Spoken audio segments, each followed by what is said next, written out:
Thank you for tuning in to 10 Questions with NBC 10 Boston. I am Kwani Lunis, and this week's guest is BIA. She's a singer, rapper, songwriter, you name it, she probably does it. But most importantly, she's a masked girl. So BIA, how are you doing today? How's it going, you guys? I'm so glad to be here. It's your favorite cover girl checking in live. She had to make it get known. How's your day been? It's actually just starting because I'm recording in Miami right now, and my studio days are running super late. So I'm not getting out the studio till like 7 a.m. And now my day started like in the afternoon. So it's pretty different, but it's fun. And for those who don't know your story, I'm sure there are a few people that don't.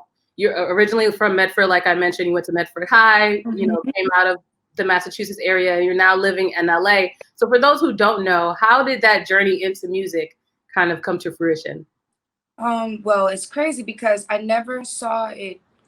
I never had like this is what I want to do. I just knew I loved music, and I just fully immersed myself in it. And it called for sacrifices. Like I had to make moves just to make my career work or to get the looks I needed to get, and it brought me here. I went from Miami to LA and just chasing my dreams still. Yeah, you were actually discovered on YouTube, which is such a like millennial type of thing to happen. How was that discovery process like for you? It was well, YouTube is like one of those things that you just never know who's going to see it. So It's like, you put your music out there and you put your visuals out there for the hopes for it to just reach people and to build a fan base. But you never know, like it could reach somebody that could change your life. So it's just one of those things. Like it's so surreal for me to start on YouTube and to be here, like doing things I'm doing now. Right, exactly. I mean, social media has obviously a really big pull in this day and age. I've actually been on Clubhouse recently, and there are a lot of rooms. It's good. I mean, it can definitely be addicting if you don't manage your time properly, but I think it's a good networking tool for sure. Oh, yeah. And there's definitely been a lot of Boston artists talking about, the Boston scene is underrated and they're just trying to get their names known. So for you coming out of the Massachusetts, Boston area, what do you think makes that Boston music scene so unique?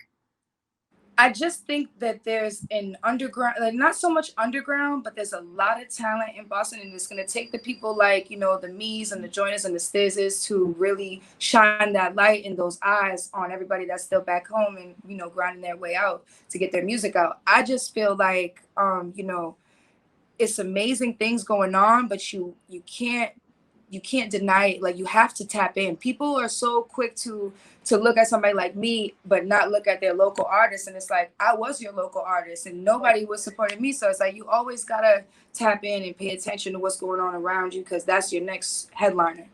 And build up that pipeline, like you mentioned. I like that. Of course, so, you were able to drop your second project, your second EP for certain last month in December, and you were with a new company, Epic Records. What was that process like, though, of making music in what obviously we're in the middle of a pandemic?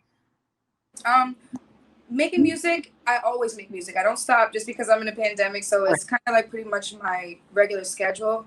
I work with my friends too, so it never feels like I'm always just creating, So yeah, it's like we didn't stop. We just tried to keep the social distance. Like we didn't know what was really going on. The coronavirus was so new to all of us that we just wanted to stay safe, keep our family safe, and a lot of it was just adjusting and improvising. Like if we can't do this, well, let's do that, let's pivot. The first track on that project is Bia Bia, which is like a remix of the Lil Jon's original Bia Bia, and then it ends with Free Bia, which is also like a hype music type of thing where it's very like a declaration of independence, obviously, for you. So what would you say is the theme from that album overall? And then if you want to go into depth about Free Bia as well. Well, the theme for the album, I would say, is just surety, like being really sure of yourself and your moves. Like for certain, it's like there's no other way I'd rather put it. This is the one time in my life that I would say I'm certain about everything, what I'm doing, what my goals are, where I'm headed, and my message. So I think that's really what the project stands for. Free Bia is just a song that it speaks for a lot of artists, and a lot of people don't know what it's like on the other side. So I think that was a song for us, like from an artist to other artists. And for going off of Free Bia, for sure, you talked about you knowing for certain that you are where you're supposed to be, you're doing what you need to be. But during your time when you were with RCA and you eventually got shelved and probably felt like Free BIA, you were a little stifled and not able to be as creative. How was it for you trying to still have that patience and continue to be persistent, even though you felt like maybe at one point you were wondering, like, why am I even here? What am I doing? Your family, your goals, God, you just got to keep your vision aligned and just stay focused. Like, I had days where I was like, dude, what am I doing this for? And then I had other days where I'm like, I have a purpose, I have a message, and I need to just stay on task. And, I can't change the lives of myself or the people around me if I don't stay on task. So that's really what it always came down to. And one of your other songs, Cover Girl, you mentioned you're everyone's favorite Cover Girl, but you made a music video for that also in the midst of a pandemic. So what was that like, making what you call the quarantine music video? Quarantine video. It was different. You know, I like to do a real video, especially for Cover Girl, because that song was my baby. But I wanted a lot of girls in it. Like, I wanted to bring people and just, have a vibe for a video. But it's like we said, we had to keep everyone safe, and I just made it me. I did it in my living room, and I was like, this is what I'm gonna do. This is what the video is gonna be, because I'm your Cover Girl, and this is what you're gonna get until the quarantine is over. They usually suggest not reading the comments, but I was definitely going through them, and people were like still hyped about that anyway. So yeah, I'm happy they liked it. Exactly. Sometimes like the simpler stuff is more like relatable. People like, I want to be in my living room too. Right. You're not confusing them with so many visuals at that point. They're like, oh, we just get to see our favorite Cover Girl in her living room. Right. Exactly. So I've heard in interviews that you definitely take pride in writing your own lyrics. Why do you take pride in it? And what is your inspiration when you do sit down and start to write? My inspiration comes from, my life, my family, just things that I see around me. Sometimes I'll see my homegirl going through something, and I might not be going through that, but I'll write it from her perspective, so things like that. It's just, I try to just give it to the world in a real way, what real women are going through, like me, or just people in general. And you've produced a lot of music over the last, 2014, 15, when you kind of got discovered. Looking at your discography so far, what would you say is one song that you think needs maybe a little more love, or is a little bit underrated? Drown in My Cup. Like, I had a song called Drown in My Cup on my last project, Nice Girls Finish Last, and it was just really different for me at that time, and I don't think a lot of people were used to me singing, and it was a full singing song. So it's like, if you could go back and listen to that, as a lot of my newer music starts to come out, you'll be able to tie it together, and you'll be like, oh, she always did stuff like this. Right. And I mean, I would be remiss if I didn't mention the song that blew up last year, Best on Earth. You got what you called the legend co-sign from Rihanna. What was the whirlwind surrounding that song releasing and getting all the recognition that you had worked so hard to finally get? I think for me, it was more so I needed that for other people. Like, other people, for them to say, oh, yeah, she really did that. Like, I needed that for them. But for me, the biggest part of that moment was more Rihanna, because if you have somebody that you look to, you seek to for that inspiration, and that you love so much, and then they embrace you like that, that's just surreal in itself. It's like, I don't care who likes me, she likes me. So right. That's all everybody else. Yeah. And obviously Rihanna is one of your muses when it comes to the people that you look up to, but who would you say were some other people that influenced your work? Definitely Aaliyah, big time. I just love women that come with it, and they're just really strong in their own who they are. Like, I love old female rappers like Emil, and just different things like Lil' Kim, Foxy Brown. Like, I just like that sassiness. And, yeah, and you kind of embody it in your looks too, in your fashion. Thank you. Well, so if you could collaborate with any artist, it doesn't have to be any of the ones that you mentioned, but who would be that one person that you were like, I have to work with them? I always say, I was just telling somebody the other day, I would love to do a song with Roddy Ricch. Like, me and Roddy Ricch would sound like so good on a song together. So maybe that. Roddy, if you're watching, you got to hit a BIA. We got to get this done. Let's hit BIA. Favorite girl. So we mentioned the song that you think is underrated, but if you had a song that you would sum up your journey, it could be one of your own, it could be someone else's song, what would you say that song is? To sum up my journey? Journey so far in the industry.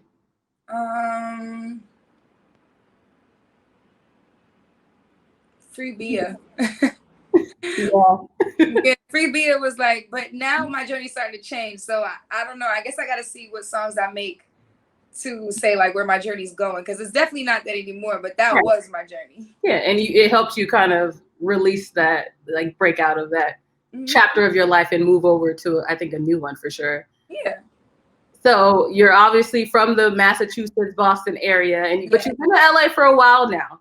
So what do you miss most about Boston? Believe it or not, you're gonna be like, wow, this is crazy. I miss Haitian food. Yes. I miss Haitian food. For that one. I grew up in Medford.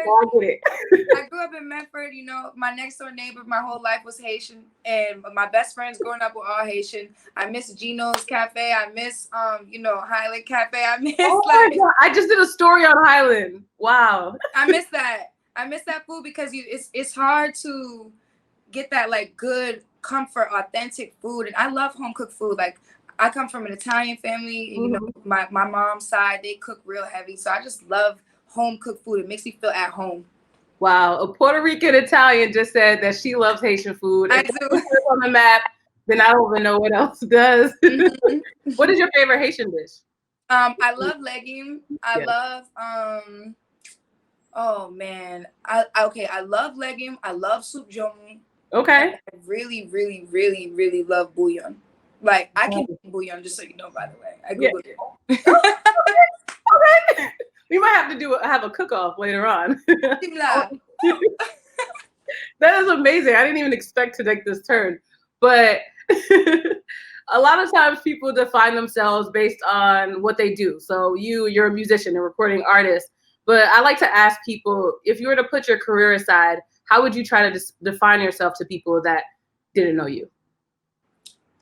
Powerful. I just want to be a powerful being, a powerful woman. I want to stand tall and stand on what I say, and just, there was no way for me to explain, I feel like, what I embody other than the word powerful. I just feel like it's powerful. I just move with surety all the time, and I feel like that there's a lot of things that women can take from that. You have to believe in yourself and you have to trust yourself.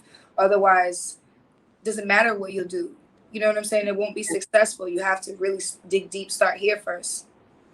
I love that. I might go write that down later on for myself as well. Final question though. I know that you're into music, obviously. You've also mentioned being into makeup and fashion. And you, like I said, you literally have dabbled into a lot of different things. So looking towards the rest of 2021 and beyond, what would you say overall you want to be remembered for, industry-wise or even beyond?